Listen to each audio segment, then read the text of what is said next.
vocês quiserem ir conversando. Então vamos conversando. Já começou a transmitir? Começamos. Já começamos. Vamos fazer o teste de som, tá bom? Então, gente, olha, vamos começar aqui nossa live. É a segunda live da nossa pré-campanha, que é a segunda live da nossa pré-campanha. Começamos na segunda-feira com a presença do Beto Canguçu e da Bruna Moreira. E hoje estamos aqui numa live que vai tratar da questão da mulher. A questão aqui que estamos com a amiga Silvia Diogo, que é coordenadora da Casa da Mulher, militante do movimento negro. Fale mais, Silvia, mais o que eu deixei de apresentar. Do movimento de mulheres e também sou dirigente do PT. Também isso. Estamos aqui com a dona Adra, este símbolo de mulher guerreira, esse símbolo de mulher militante, que luta pelas mulheres, luta no movimento negro e em direitos humanos de um modo geral. Então, dona Adra é Sou professora. Isso, pode professora falar. aposentada da Rede Municipal de Ensino de Ribeirão Preto e sou também do diretório do PT de Ribeirão Preto. Milito do movimento negro, do movimento de mulheres há muitos anos e atualmente estou presidente da Casa da Mulher daqui de Ribeirão Preto também. E a amiga Luciana Carvalho, que é advogada da área de direito previdenciário, né, especialmente, e também agora você na verdade até é aluna da Silvia e da dona Adra na questão na ONG Casa das Mulheres. Fala aí o curso que você está fazendo lá de promotoras legais, Luciana. Ah, sim. Eu sou advogada, como o Gandra mesmo disse, né? E também faço parte da ONG Saúde Solidária, onde nós temos lá um trabalho com a minha amiga Esther, que é assistente social. E comecei esse ano, né, a participar de um curso de PLPs, que é Promotoras Legais Populares, que é onde é discutido questão de gênero, raça, né, e direitos e violências domésticas. Né? E eu comecei a participar desse curso através delas, né, que é através da Casa da Mulher, né, que eu comecei e está sendo um aprendizado muito, sabe, está sendo muito gratificante. Todos, né, um ano praticamente, né, que vai terminar em novembro, e assim, é um aprendizado, vem várias palestrantes, conhecedoras do assunto, e é bem, sabe, engrandecedor mesmo para nós enquanto mulheres. Muito importante, muito. Estamos aqui também, assistindo aí nos bastidores, tem a Esther, tem o Luiz Fernando, a Carla, a Gabi Delfante e a Bruna Moreira. E então, falando exatamente do ponto, o tema hoje aqui é a mulher brasileira e a luta feminista no Brasil. O primeiro ponto que eu queria que vocês abordassem, assim, eu vou fazer uma pergunta e queria que vocês tecessem algumas opiniões a respeito. O golpe contra Dilma Rousseff, a nossa presidenta eleita diretamente, com mais de 54 milhões de votos. O golpe contra ela teve características misóginas? Se fosse um homem que estivesse ali como presidente, ou Lula ou outro qualquer, teria sido diferente? O golpe aconteceu contra a Dilma também pelo fato dela ser, além das políticas que ela defendia de defesa dos direitos das pessoas, de justiça social, também pelo fato dela ser mulher, também houve misoginia nisso aí? Dona Adra, a senhora pode me... Olha, tranquilamente, né, que houve a misoginia por parte dos políticos brasileiros, que são, na sua maioria, homens, né, e homens brancos e ricos. Isso não tem nem como discutir, né, que realmente foi um golpe, por ser a primeira mulher presidenta do Brasil. Era um momento do Brasil se sentir lisonjeado, né, por estar abrindo um espaço muito grande para questões de gênero nesse país, mas infelizmente não é dessa forma que a política procede nesse país, né? Sabemos que existe o machismo de nossa legislação, a nossa sociedade, a nossa educação são, assim, são machistas e, na realidade, é isso que é absorvido pela população, né? De que forma ela tem que proceder, como ela tem que fazer, que ela tem que estar junto com a maioria da população masculina para realmente ela ser aceita no grupo. E a partir do momento, né, que a presidente Dilma, ela é eleita com a maioria dos votos dos brasileiros e das brasileiras, ela passa a fazer uma política, e essa política ela vem favorecer, ela vem oferecer direitos às populações mais pobres e principalmente às mulheres, e isso realmente para uma sociedade que é machista, para a nossa política que é machista, não foi muito bom. Se realmente fosse um homem que tivesse feito tivesse praticado as mesmas atitudes que ela, a coisa ia ser muito mais branda, não haveria o golpe, né? E ao mesmo tempo, o golpe foi uma consequência também da presidente não aceitar justamente, né, todos os assédios que a política fazia em relação a ela, em relação de ela estar oferecendo direitos. Isso não é importante para o brasileiro. Isso não é importante para uma mulher que poderia se projetar no mundo como uma das maiores lideranças, né? Então tinha que matar essa mulher no ninho, e foi o que fizeram.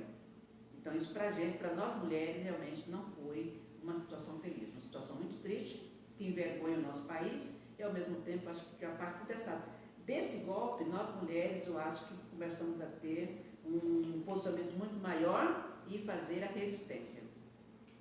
Silvia, sua impressão sobre o assunto. Deixa eu só falar uma coisinha antes, me dá uma licença, para a gente pedir para quem está assistindo aí só falar se o som está adequado, se estão ouvindo bem, e também podem fazer perguntas, dar sugestões, compartilhar aí nossa live, curtir a página, então fiquem à vontade aí para fazer tudo isso. Então agora a Silvia vai passar as impressões dela sobre o golpe contra a nossa presidenta Dilma. Olha, para mim, o golpe foi dado no segundo instante em que ficou definido que Dilma era quem tinha vencido as eleições. Me lembro bem que o perdedor dela disse: nós vamos parar esse país. E de fato pararam. E de fato humilharam a primeira mulher que assumiu o governo desse país.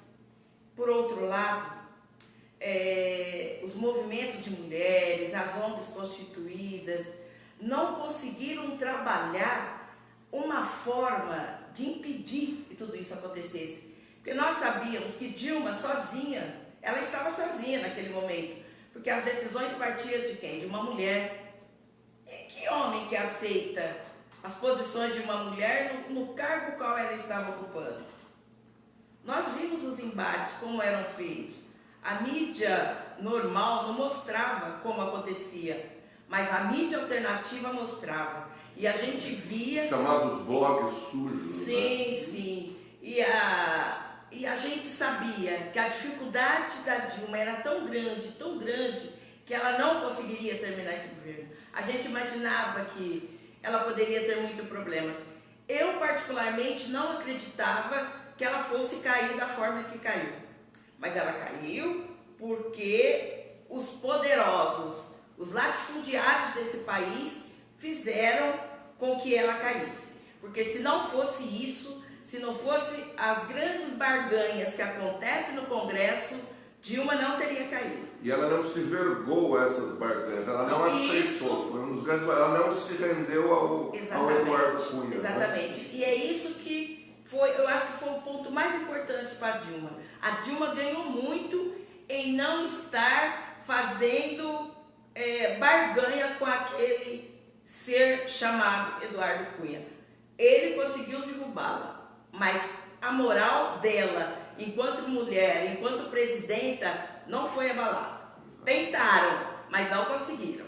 E tentaram com aqueles xingamentos assim absurdos, brutais. uma falta de educação da nossa elite branca, ricos, lá no campo, na abertura da Copa do Mundo, ofendendo a presidência. Foi uma coisa que envergonhou, atitudes misóginas que envergonharam o nosso país para o mundo todo. E quem patrocinou isso, quem praticou isso foi a nossa elite branca. E outra coisa, né?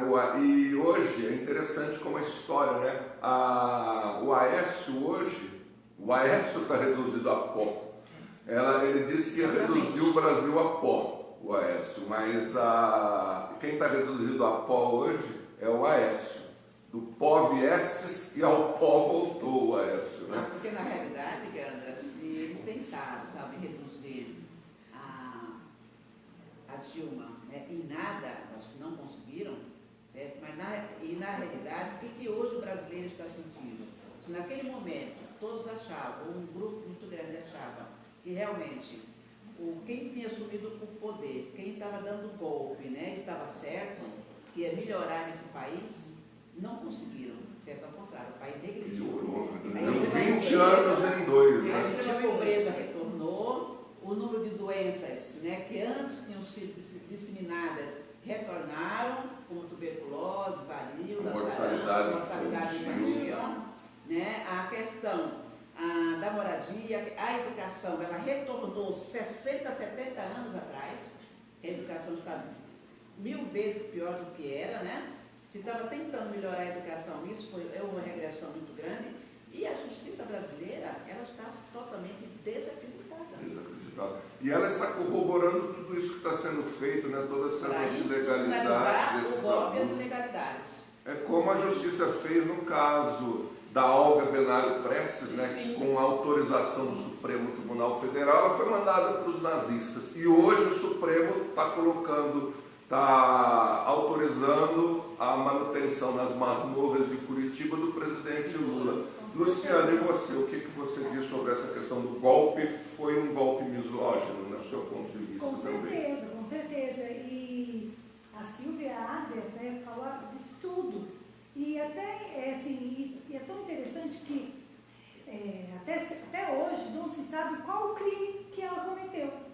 Não há um crime, né, que ela cometeu.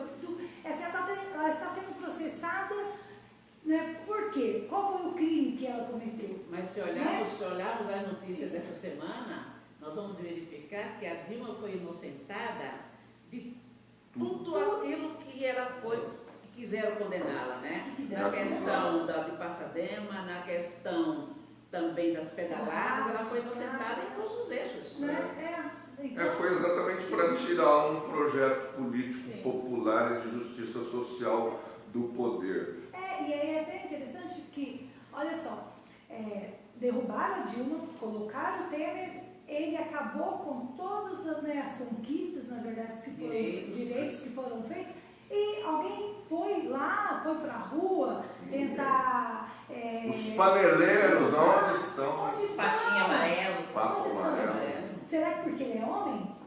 Tranquilamente. Também, né? E aí, né, é homem, então aí ele pode. Agora, a mulher... Exato. E todas essas questões, falando dessa questão da mulher, vamos colocar também num assunto agora, a gente sai de Brasília agora, sai do golpe, vamos chegar na questão do mercado de trabalho. O governo aí golpista fez essa reforma trabalhista que extinguiu inúmeros direitos, né, do trabalhador, acabou basicamente com a CLT. E quem vai ser mais prejudicada ainda vai ser a mulher, porque a mulher já é a mais prejudicada no mundo do trabalho. Então eu queria que vocês falassem, assim, agora fica à vontade para qualquer um de vocês começarem a falar desse assunto, a questão da mulher no mundo do trabalho. A mulher, ela tem um salário menor, que a gente sabe, segundo estatísticas do IBGE, aproximadamente o salário da mulher é 30% menor do que o do homem, executando o mesmo tipo de trabalho. A mulher tem todas as questões lá da dificuldade também, porque ela muitas vezes exerce a dupla jornada, né? Ela trabalha fora e trabalha no lar, e é a que mais tem presente no cuidado com as crianças. Então eu queria que alguma de vocês aqui falassem dessa questão da mulher no trabalho.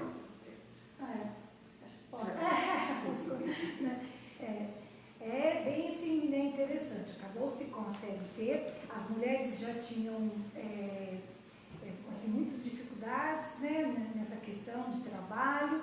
Para você arrumar um trabalho, né, aí quando se consegue um trabalho, o ganho é bem menor do que do homem. E o fato da mulher ela engravidar, dela ter os direitos que antes, né, antes da derrubada da CLT, né, alguns direitos que tinham, que é questão de gestação, essas coisas todas, o que acontece? Já havia uma discriminação. Já havia uma discriminação. E agora piorou. Com a questão da CLT, foi assim, praticamente todos os direitos conquistados na questão, né, da mulher, acabou indo tudo por água abaixo, para o lixo. E foi até interessante, porque essa semana veio uma moça falar comigo que ela tinha sido mandada embora. Né? Aí ela falou, e ela estava indignada porque ela não faltava, né, fazia seu trabalho certinho, e aí de repente o patrão falou assim que ela não precisava me vir mais. E sabe por quê? Porque eles vão contratar só homens e os homens não engravidam. E aí eu fiquei assim, gente, nós estamos... Aí o patrão podia ter falado, né? Por todas as lutas, né, que nós fazemos, tudo a questão de discussão, nós temos ainda que lidar com mais essa, né? E aí o que acontece? Aí vem a questão da terceirização, que aí, né, está sendo, né, predominando, e a mulher, ela acaba o quê? Fazendo trabalhos sempre de limpeza nessa questão, sempre secundário, sempre, né, de salários menores ainda do que... Além de ter um salário menor no mesmo tipo de trabalho, é oferecido ainda, quando é oferecido para a mulher, é oferecido um trabalho de menor qualificação. Apesar das mulheres serem, em geral, mais qualificadas do que os homens, né? Hoje as mulheres estudam mais que os homens. Já há estudos comprovados que mulheres estudam mais. Mas o salário ainda não chegou a ser comparado, nem com mulheres advogadas, nem com juízes e juízas. A discrepância salarial entre o nosso povo é muito grande. Agora, a mulher negra, o salário dela é 15% a menos, é menos que 30%, quer dizer... Ela já tem a redução por ser mulher e uma redução ainda por ser negra. E não adianta, essa questão é cultural e nós mulheres precisamos quebrar isso, nós temos que quebrar isso. Silvia, nós temos que verificar o seguinte, né? Porque geralmente quando a gente fala de mulher, a gente não faz os recorte racial principalmente, né? A gente pensa sempre naquela mulher que é mais rica, naquela mulher que é mais pobre, mas não faz o recorte racial da mulher branca, da mulher negra, da mulher indígena e das mulheres imigrantes também, que nós temos que pensar nesse país, né? E na realidade no Brasil ela existe uma pirâmide, onde o homem branco ele ganha um salário, vamos considerar o salário de acordo com a profissão que ele exerce. Aí abaixo do salário do homem branco vem a mulher branca. E após o salário, abaixo do salário da mulher branca, vem o salário do homem negro. E depois é que vem o salário da mulher negra. Isso falando da mesma profissão. Então, engenheiro branco, engenheira branca, engenheiro negro, engenheira negra. Os salários são totalmente diferentes. Eu já trabalhei em escola privada aqui em Ribeirão Preto, onde realmente o salário dos professores são diferenciados de acordo com gênero e raça. Isso é um absurdo. E não uma área como a educação. Nós estamos dentro de Ribeirão Preto, ao tempo atual, século XXI, e nós temos, ainda existe isso, e vai existir sempre. Como a Silvia falou, é uma questão estrutural do país. Mas uma hora eu acho que acaba. E quem combate isso são mais mulheres. Então, e eu acredito que com essa questão aí da CLT, as mulheres vão continuar, vai aumentar o assédio no trabalho. Sim, porque a CLT ainda era um instrumento que garantia alguma proteção. Garantia minimamente. Exato. Hoje ela não garante nada, aliás, pelo contrário, né? Hoje as mulheres que elas não podiam fazer alguns trabalhos em que os homens faziam na empresa, hoje elas serão obrigadas, elas estando grávidas ou não. A questão da insalubridade, né? Ela poder absurdo. trabalhar em local insalubre e ainda grávida, quer dizer, isso é um absurdo. E quanto mais essa violência vai acontecendo, porque aquele patamar civilizatório mínimo que existia com a CLT foi extinto. Então hoje não temos aquele colchão protetor, né, para que o capital, o machista, o empresário branco,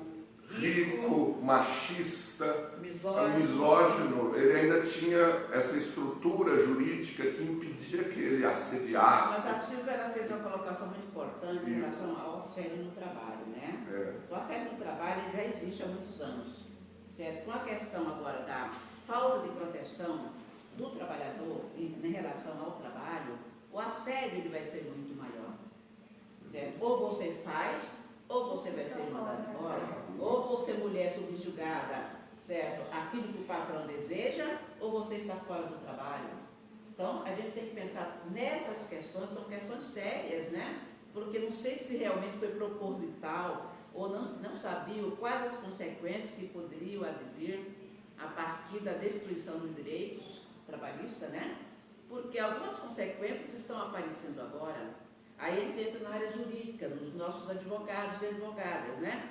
O que os advogados vão fazer com relação àquele trabalhador que foi prejudicado e ele tem que defender? Os advogados estão pisando em ovos.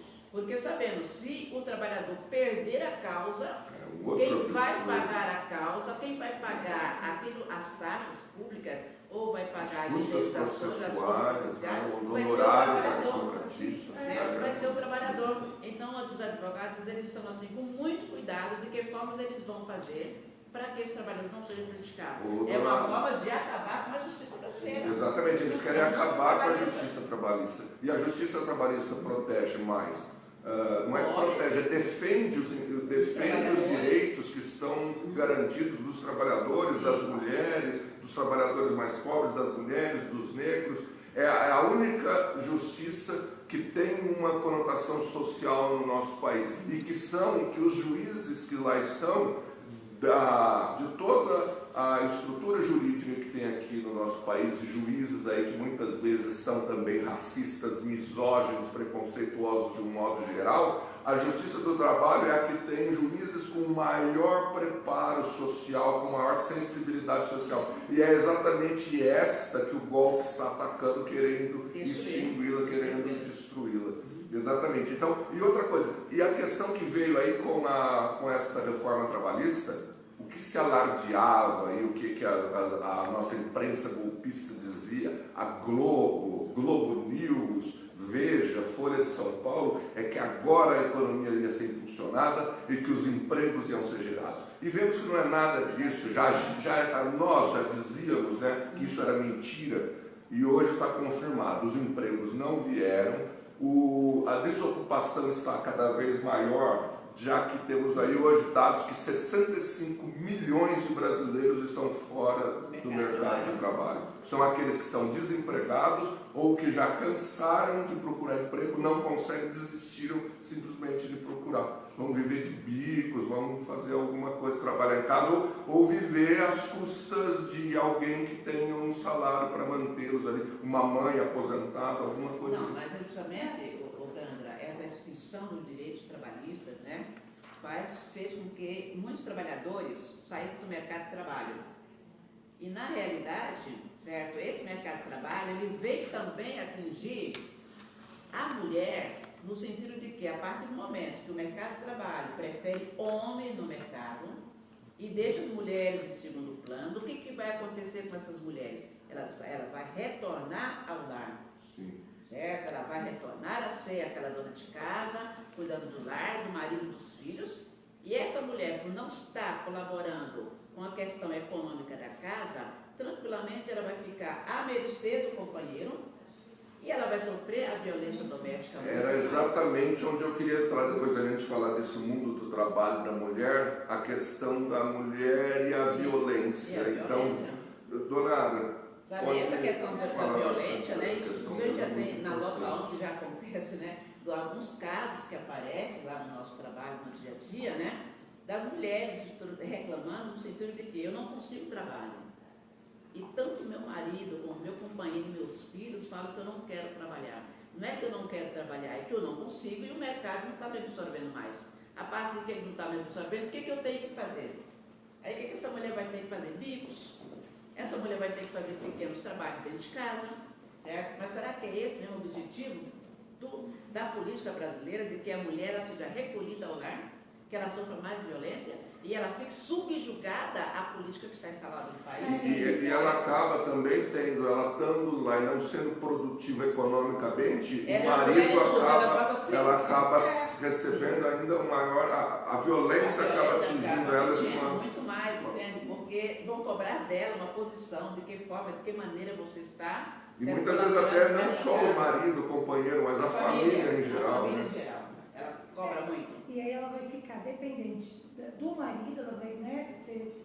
E aí o que acontece? A mulher, ela fica dependente economicamente, ela não consegue se desvencilhar daquilo que está acontecendo com ela. Ela acaba sofrendo violência, né? Mas ela não tem como sair daquilo, porque se ela sai, ela vai ficar dependendo dele economicamente. E se aí eu correr, o bicho pega, se ficar, o bicho come, certo? E aí tem questão das crianças, dos filhos. E a mulher, ela pensa muito nos filhos, ela pensa muito, em primeiro lugar, são os filhos.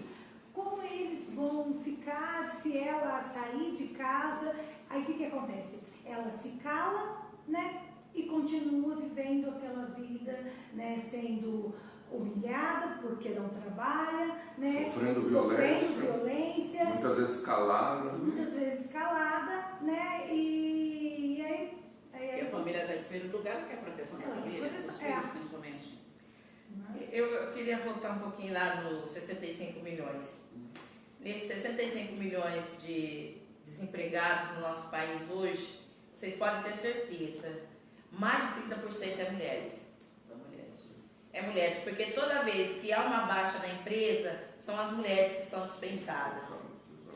E é muito interessante essa questão, porque eu já vou entrar até na questão do SUS, porque essa mulher, quando ela perde o emprego, que ela volta para casa e que ela já não está mais contribuindo com a renda familiar, para essa mulher que não está acostumada a ficar em casa, é a morte. Porque ali, por menos que ela ganhe que o marido, mas ela contribui no dia a dia no que falta. E é esse que vai faltar definitivamente, já que ela não tem mais o trabalho. E o que vai acontecer com essa mulher? Essa mulher vai adoecer. Vai. Ali ela vai ter problema mental, ela vai ter depressão. Vai somatizar. Vai. Aí ela vai pro posto de saúde, chega lá nos postos de saúde. Essa mulher, esse atendente, ou esse médico, ou essa médica, ou essa enfermeira, não vai ter o olhar para a situação de um todo. Vai ser somente aquele ser que vai estar lá diante dela. Ela não vai conseguir ter um olhar para a situação do que fez com que essa mulher chegasse. E o governo golpista cortou as verbas para a saúde pública. E outra, a tendência desse governo é ir tirando aos poucos. Quer dizer, não vai demorar muito tempo que nós vamos perceber que as mulheres vão estar adoecendo mais. Porque essas mulheres que perdem o emprego primeiro, são essas mulheres que têm que voltar para casa. E outra. E é com elas que acontece toda a questão da desestrutura da família. Ela é o ponto de equilíbrio. E ela que vai adoecer mais fácil, né? Com essas e aí não tensões. vai ter como não ter violência. É impossível. Porque se essa mulher, ela está já no estado, já está fragilizada por ter perdido o emprego, ter que ficar em casa, talvez cuidando de filhos pequenos, e sem uma perspectiva de ter um trabalho, gente, mulher nenhuma que está acostumada a trabalhar fora, quando ela retorna para casa obrigada, ela consegue resistir. Ela não consegue.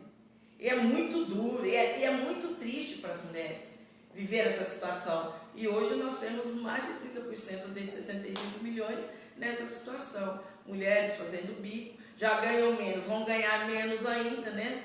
Por conta agora desse trabalho por hora, por minuto, por conta do intermitente. Então Então, assim... Outra questão também do mundo do trabalho aí os jovens, né, principalmente aí falando da mulher jovem, Sim, que sim. também não consegue se inserir no trabalho. Agora, se o desemprego já está existindo, passou a existir agora depois do golpe aí, que na época do PT de Lula e Dilma havia um pleno emprego, hoje, depois do golpe contra os governos populares aí do PT, isso foi extinto. E aí começa a haver o desemprego grande, como a gente está vendo muito, e também o jovem não tem possibilidade de acessar o trabalho. A gente tem que pensar em Ribeirão Preto, né? Exatamente. Hoje nós estamos dentro de uma organização não governamental, né, na qual estamos dirigindo, nós temos assim, uma visão muito clara do que acontece com a juventude em Ribeirão Preto, quando as mães chegam desesperadas, falando, não sei aonde colocar o meu filho. Isso é muito Ele importante. sai da escola, à tarde ou amanhã ele fica sozinho, certo? Eu estou trabalhando, aonde meu filho vai eu não sei, e a gente está vendo que realmente existe assim, uma desestruturação, certo? Por parte das entidades que trabalham com adolescentes. Algumas já fecharam em Ribeirão Preto. Por quê? Existiam subsídios públicos para algumas entidades, ou para a maioria das entidades. Nem muitas perderam esses subsídios. Fecharam. Ela fechando, o que ficam essas crianças e adolescentes? Na rua. Na rua. Vai trabalhando, fico na rua, à mercê do quarto setor, do quarto poder, certo? Que estão tendo o tráfico de Ribeirão Preto. Sim, isso está está muito claro muito, nas periferias da cidade, né? Onde as mães desesperadas por isso estar acontecendo e não ter realmente o que fazer. E nós, das entidades, também queremos, em muitos momentos, fazer como nós podemos ajudar e não temos como não ajudar. Não tem para onde encaminhar. Certo? Né? Se você vai trabalhar com as políticas públicas aqui em Ribeirão Preto, a gente vê que realmente está sendo desmantelado. Os cortes aí dos golpistas para pagar juros, para pagar dinheiro para os banqueiros internacionais. Esse ano nós tínhamos, por exemplo, Ribeirão Preto tinha 10 pontos de cultura. Era o dinheiro do governo federal, não era muita coisa, mas era dinheiro do governo federal. E é um dinheiro que não é muito, e a repercussão positiva nisso é fantástica. Era um trabalho que 10 entidades faziam com dinheiro do governo federal e absorvia assim milhares de crianças. Não existe mais, acabou, não tem financiamento mais para isso. E os movimentos culturais também tinham algumas pequenas quantias para sobreviver, 20 mil reais para sobreviver no ano, 30 mil, 40, 50 mil para sobreviver no ano. Não existe mais. Hoje, alguns trabalhos sociais, trabalhos culturais, trabalhos educacionais que estão acabando. Isso aí é a política do PSDB, do PMDB, do DEM, de toda essa elite que deu o golpe, exatamente, de toda essa elite que deu o golpe contra a população mais pobre, principalmente contra a mulher e contra a mulher negra também. E esse dinheiro que está sendo retirado dos programas sociais, está sendo retirado da saúde e da educação, estão engordando os bolsos dos banqueiros internacionais, dos financistas, das pessoas que aplicam em bolsas de valores e já são ricos e não cansam de ganhar dinheiro às custas da população pobre, a população que mais necessita. E é interessante que nem em Ribeirão, você começa a ver agora, de uns tempos para cá, crianças nos faróis. Exato, isso não existia mais. Que era uma coisa O ECA que proíbe. O ECA proíbe. Não existia antes do PT, antes do Lula tomar o poder, tinha muito. Não é? Tinha até uma campanha que se fazia para não dar dinheiro, essas coisas, né? E sempre encaminhar essas crianças para algum projeto social que sempre tinha. Tinha a questão da renda mínima, não é? Que as mães recebem, né? Para manter as crianças na escola, que não é muito, que hoje já está sendo tirado, né? Diminuído. E aí o que acontece? Onde essas crianças vão? Essas crianças vão para os semáforos vender pirulito, vender bala, vender docinho. Isso não é o pior ainda, sabe? Que eu e a Silvia trabalhamos numa ONG na periferia de Ribeirão Preto, há uns 2 anos atrás, 3 anos, né, Silvia? Onde nós acabávamos nosso trabalho às 5 horas da tarde, 5 e meia da tarde, as crianças só vamos para casa, todo mundo para casa. Porém, se você desse a volta do quarteirão e retornasse para o mesmo lugar, no mesmo ponto de partida onde nós estávamos, essas crianças já estavam do outro lado da rua, na biqueira. Certo? E hoje o tráfico absorve crianças a partir de 5 anos de idade. São os aviãozinhos que tem em Ribeirão Preto. E muitos 5 pais anos, descarregam a droga, isso é a olho nu, a gente vê todos os dias. Eles carregam a droga todo dia, no pacotinho, na sacolinha. Essa criança recebe 300 a 400 reais por semana. Quer dizer, no final do mês ela tem um salário do pai de família. Tem um pai de família, E para muitas famílias isso aí é muito bem-vindo. Mas são coisas que a gente tem que combater, porque na realidade essa criança não está sendo educada. Ela está sendo jogada para os cães, né? Os leões da sociedade, né? Então, a gente tem realmente o futuro dela vai ser destruído. Está já. Não vai chegar aí provavelmente a 15, 20 anos de idade. Né? E essa questão aí da renda, né? Temos aí o senador, o nosso futuro senador Suplicy, aí, que é uma defesa enfática aí da renda básica de cidadania, que é algo assim fantástico. Está indo para o mundo, né? Está indo para o mundo, e aqui no Brasil ainda, que ele é o autor desse projeto, estão tirando cada vez mais, não está implementando. Então a gente vai marcar um outro dia para a gente falar especificamente dessa renda básica de cidadania. Mas uma questão interessante aí que é bom a gente apontar, tem aí, diante dessa miscelânea, porque a pessoa que pode deixar o Brasil em paz, dar progresso, dar empregos, levar o país de novo para o trilho do desenvolvimento com justiça social, está preso em Curitiba, nas masmorras de Curitiba, devido a um processo de exceção que desrespeitou todo o devido processo legal, todas as garantias. Ele é um preso político em pleno século XXI, que rasgaram a Constituição para mantê-lo preso lá, para ele ficar fora das eleições. E tem aí um candidato que é contrário a tudo isso que a gente defende, que ele é racista, é misógino, é homofóbico, é machista, defende a violência. Eu queria que vocês falassem um pouco, é bom porque falam, não deve nem falar nessa pessoa, nesse ser.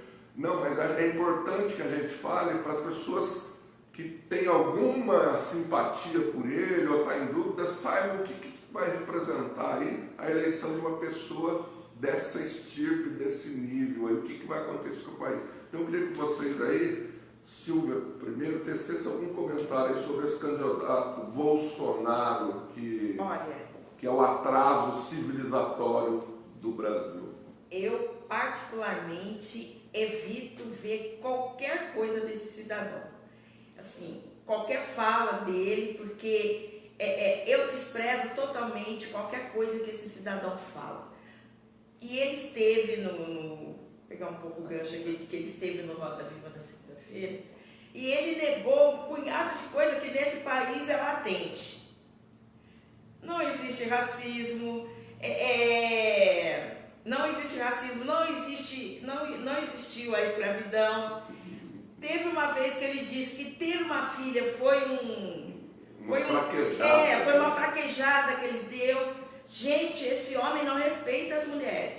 Ele não respeita nem as mulheres, nem a própria mulher, nem a própria filha e nem a mãe, né? Porque ele teve mãe. Ele nasceu de uma mulher. E, no entanto, ele a gente até esquece que uma pessoa dessa pode ter tido uma mãe. Ele deprecia a imagem da mulher de uma tal forma que eu abomino mesmo. Qualquer coisa que ele fale, para mim não me atinge e eu ignoro mesmo. E acho assim inconcebível gay, lésbica, negros, mulheres mencionar que tem a intenção de votar nesse ser. Para mim é inconcebível. Ou qualquer outra pessoa que pensa que tem algum. Para mim é inconcebível, porque ele não trata as pessoas como gente. Ele não trata as ditas minorias com dignidade. Ele não respeita. Ele é um fascista, nazista. Hitler começou assim. Não, eu acho que ele é eu penso da forma que é a Silvia, né? De realidade, ignorar muitas coisas que esse ser fala. Eu até não gosto nem de falar. Eu passo mal um pouco. Ele faz porque mal. Porque se a gente for verificar, certo, algumas coisas dá até para a gente ouvir, para saber como responder, para saber como é que nós vamos absorver tudo isso e que resposta nós podemos dar para a sociedade ou para a roda de amigos, né?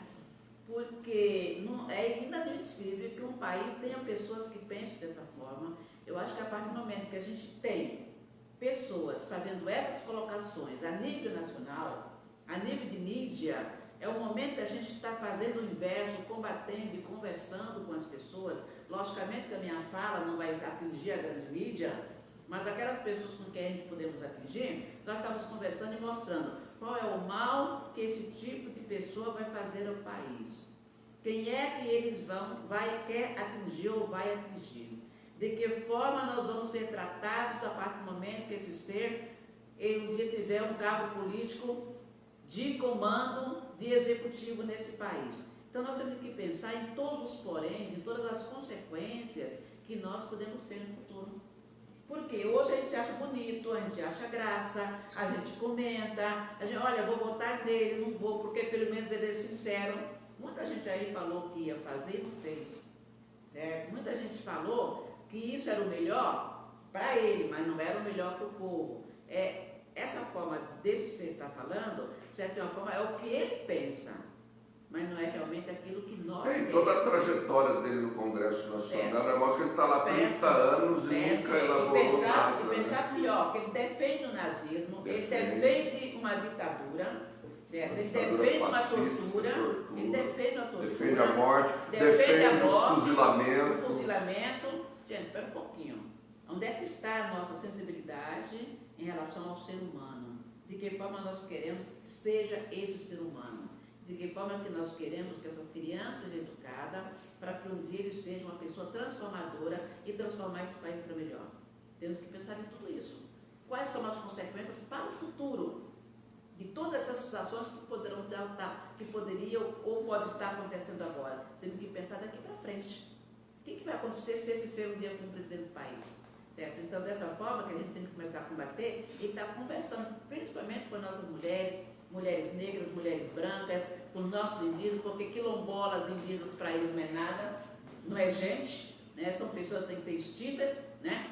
Como eu estava essa semana em Paraty, na Flip, né? Na feira agora de literária, né? Internacional, justamente teve um ser americano que chegou e falou: olha, esse país está ruim, o Brasil é ruim, porque tem muitos negros e negras. Era uma pessoa para ser banida da feira na hora, entende? Que quem estava na plateia, brancos e negros, se revoltaram.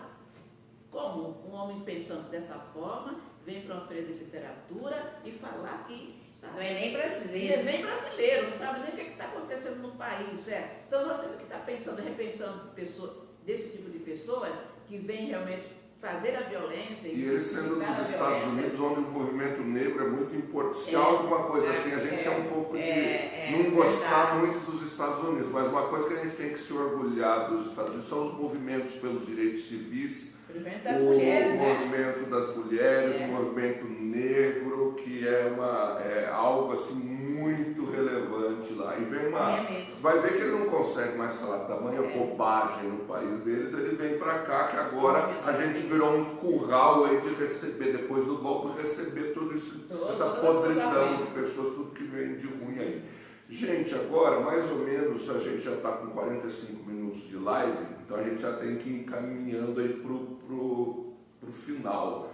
E eu queria, assim, antes de pedir as considerações finais, eu queria que a gente falasse o que vocês pensam aí da questão política nacional, como é que está aí, o que vai representar a vitória de Lula nas eleições, ou se ele for banido pela justiça opressora, de exceção, alguém que fale em nome de Lula, apesar de eu pensar que é Lula, não há plano B, só existe um plano de A a Z, que é Lula presidente. E eu gostaria de saber a perspectiva de vocês, que esse problema que está acontecendo no Brasil do golpe para cá seja solucionado, que a gente volte a ter solidariedade, volte a ter justiça social, crescimento e emprego. Eu gostaria que vocês fizessem algumas considerações a esse respeito da expectativa de vocês aí a partir do dia 7 de outubro com as eleições.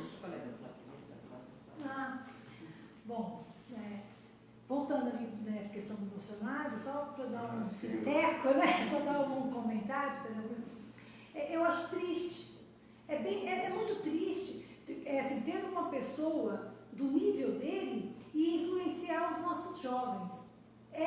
Sabe, essa é uma questão, né, assim, é muito triste, né? E aí você vê aí os jovens tudo defendendo o pensamento dele, e aí você começa a pensar, nossa, onde nós erramos, né? Eu acho que é uma, assim, o que aconteceu com os nossos jovens, né? E aí é interessante que até essa semana a gente estava conversando na minha casa, que, não sei se vocês perceberam, o Brasil, ele não tem um museu que fala sobre a ditadura. Vocês já perceberam isso?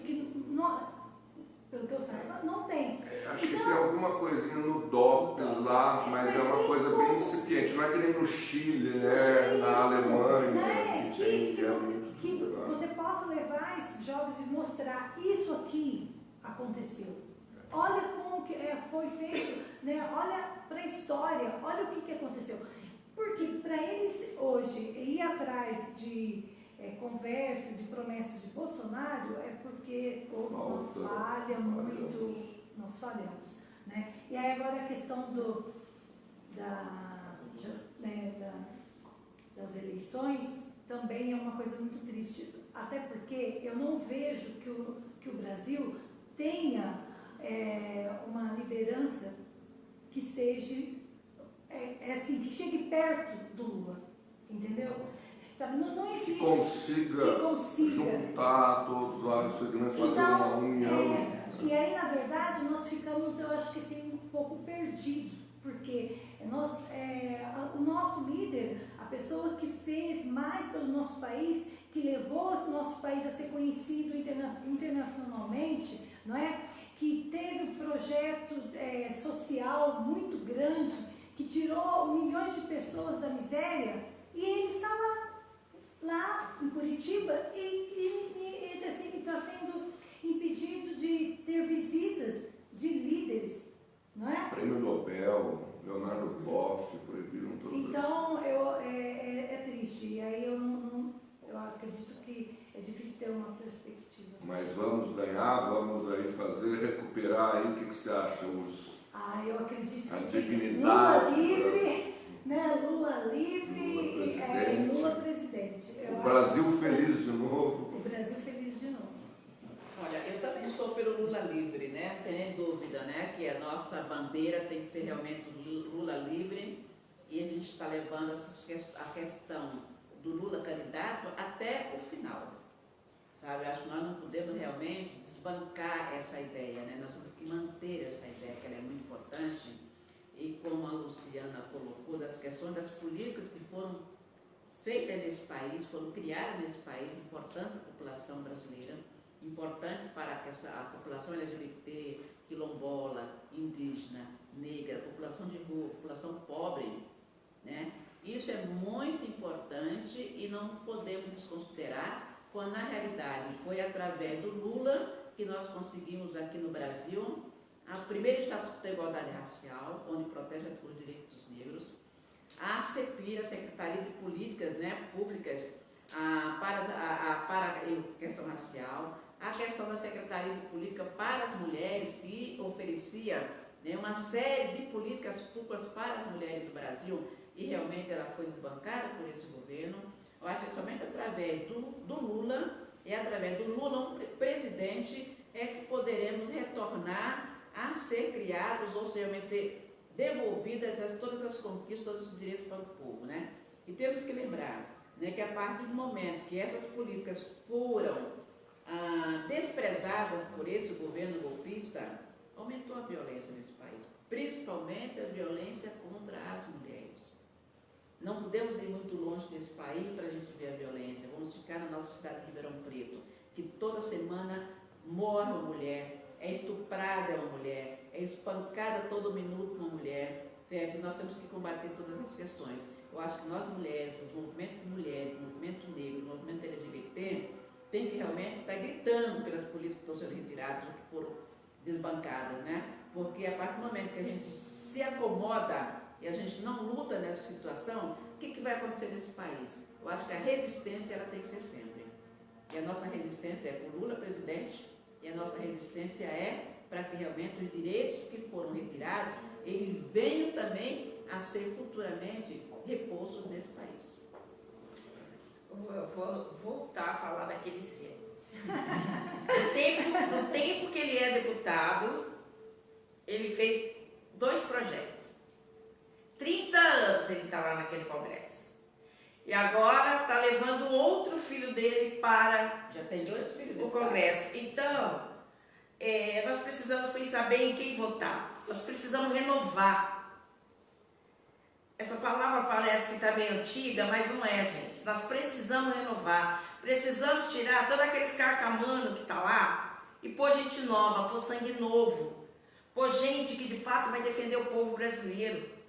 Porque o que nós estamos precisando é de gente que defenda o povo e não que defenda o próprio bolso.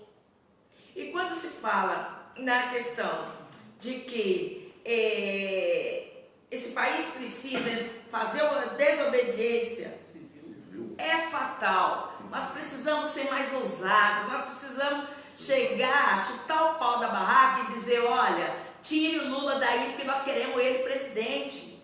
Nós temos que fazer isso. Parece que nós estamos de mãos atadas. E não é o movimento popular que vai fazer isso. Quem tem que fazer isso é o próprio PT.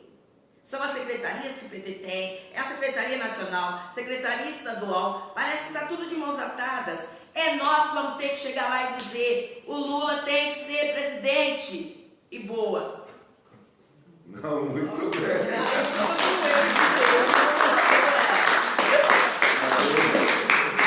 Muito bem. Muito ótima a sua explanação, perfeita de todas vocês. Né? Obrigada por estarmos aqui com você, né, Gandara? Companheiro, Isso. E não, eu queria só as considerações finais aí de vocês, apesar de terem falado já, só para uma despedida aí. Pela Silvia. Como é? A Silvia já embalou, ela continua. Bem, eu agradeço por ter tido essa oportunidade de estar aqui e colocar aquilo que eu penso, aquilo que eu acho em determinadas situações. E espero que de fato a gente consiga renovar, se não for toda, minimamente aquele congresso, minimamente a Alesp, que é a questão dos deputados estaduais. Muito bem. Não, agradeço, Gandara, a oportunidade de estarmos aqui, né? Muito importante, você é um companheiro que está sempre junto com a gente, nós temos que estar junto com você também. Né? Eu acho que nesse momento é um momento importante para a nação, né? Um momento de transformação da política brasileira. E nós temos que realmente verificar em quem nós vamos votar, quem nós vamos colocar ali, quais são as pessoas que têm compromisso com a sociedade brasileira. E esse compromisso é uma coisa séria, certo? É o destino do povo, é o destino da população, é o destino da nossa criança, da nossa juventude, né? E pensar também que tudo isso significa o quê? Uma transformação nesse país. Então, realmente, eu acho que colocar pessoas novas, colocar Lula presidente é a nossa intenção. Obrigada.